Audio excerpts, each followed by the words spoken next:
샬롬 5월 7일 맥체인 성경 읽기 해설입니다. 세움북스에서 출간한 임승민 목사님의 해설입니다. 민수기 15장은 율법의 적용을 다루고 있죠. 불신으로 말미암아 엄청난 실패를 겪은 이스라엘 백성들에게 하나님께서 율법의 적용을 말씀하신다는 건 그 자체로 큰 은혜죠. 이스라엘이 여전히 하나님의 백성이라는 확인이기 때문입니다. 이스라엘이 하나님의 백성에서 탈락했다면 더 이상 율법을 적용할 이유가 없죠. 그러나 본문은 제사를 드리는 방법을 다시 한번 세심하게 가르칩니다. 특히 주목할 점은 곡물 제사입니다. 하나님은 가나안 땅에 들어가면 그곳의 소산물로 제사를 드리라고 말씀하십니다. 18절과 19절에 너희는 내가 인도하는 땅에 들어가거든 그 땅의 양식을 먹을 때에 여호와께 거제를 드리되, 비록 광야 1세대는 가나안에 들어가지 못할지라도 하나님은 약속하신 대로 광야 2세대를 가나안에 들어가도록 하시겠다는 말씀이죠. 또한 부지 중에 범한 죄와 고의로 범한 죄를 구분하셔서 여전히 율법의 적용을 교훈해 주십니다. 마지막으로 안식일 규정을 어긴 사람을 처벌하셔서 실제로 율법을 적용하심을 보여주십니다. 사람의 실패가 하나님의 실패는 아닙니다. 사람의 악이 하나님의 의를 꺾을 수는 없습니다. 사람의 교활함이 하나님의 자비를 뛰어넘을 수는 없습니다. 거룩하신 하나님은 그 거룩하심을 사랑으로 적용해 주시죠. 시편 51편은 죄를 자백하고 용서를 구하는 다윗의 기도입니다. 다윗은 밧세바를 범하는 큰 죄를 지었죠. 선지자 나단이 죄를 지적하고 그 대가를 예언하죠. 다윗은 자신의 죄를 들여다봅니다.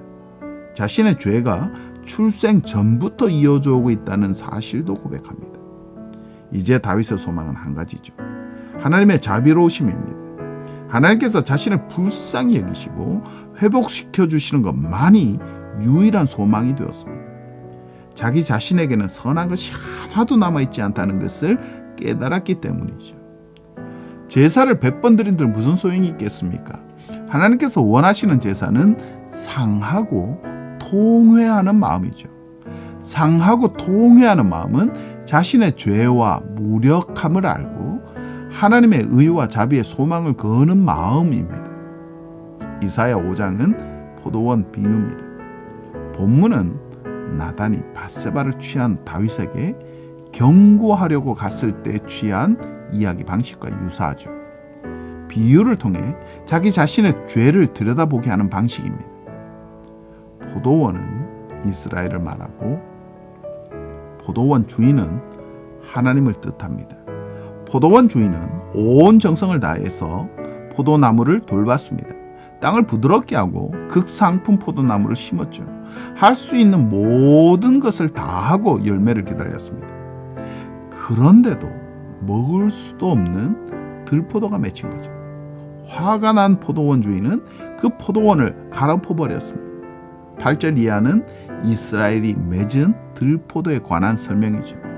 가옥에 가옥을 잇고 전토에 전토를 더해서 그 넓은 곳에 홀로 거주하려는 탐욕, 온갖 쾌락에 빠져서 하나님의 일에 관심을 두지 않는 방탕, 하나님을 조롱하는 참담함과 교만, 거짓과 위선, 부정, 부패 등입니다.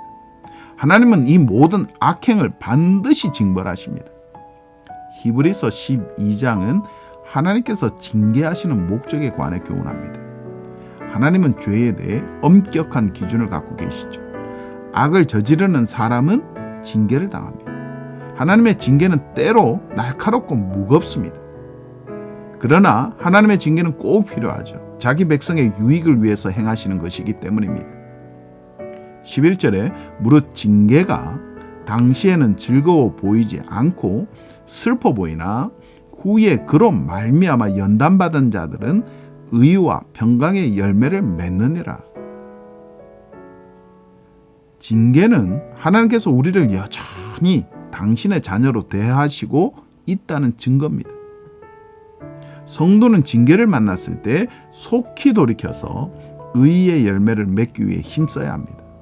거룩한 두려움을 품되 새 언약의 중보자가 되신 예수 그리스도를 의지해 거룩한 길을 걸어가시기 바랍니다.